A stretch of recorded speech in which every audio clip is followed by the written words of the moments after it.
வணக்கம். அனைத்து உறவுகளுக்கும் எனது இனிய மாலை வணக்கத்தை தெரிவித்துக் கொள்கிறேன்.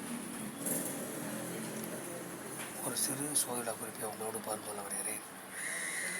சோதிடத்துடைய தந்தை பிரகாசுர முனிவர் பகவானை வணங்கி, சோதிட மேதைகள் அனைவரையும் வணங்கி உங்களுக்கு அந்த சிறு சோதிட குறிப்பை வழங்க வருகிறேன். அதாவது, ஒரு வீடு வாங்க வேண்டும் என்று நினைக்கும் பொழுது உங்கள் சாதக அமைப்புப்படி நிலம் வாங்கி வீடு கட்டுவது சிறப்பாக இருக்குமா, இல்லது கெட்டிய வீட்டை வாங்குவது சிறப்பாக இருக்குமா என்பதை பற்றி நாம் ஜாதகத்தில் தெரிந்து கொள்ளலாம்.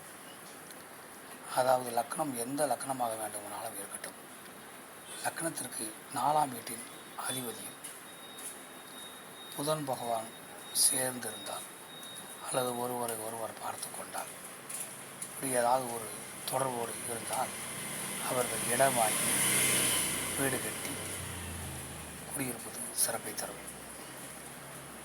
இல்லை, இந்த அமைப்பு இல்லை என்றால் லக்னத்திற்கு 4ஆம் வீட்டின் அதிபதியும் சுக்கிரன் ஒருவருக்கொருவர் பார்த்து கொண்டால், ஒருவருக்கொருவர் சேர்ந்திருந்தால் கெட்டிய வீட்டை வாங்கி குடியிருப்பது சிறப்பாக இருக்கும்.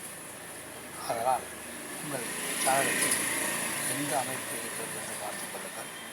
அந்த அமைப்புப்படி வீடு வாங்கும் பொழுது செயல்படுங்கள், அது சிறப்பாக இருக்கும். மற்றவற்றை நாம் அடுத்த வீடியோவில் காண்போம். நன்றி, வணக்கம்.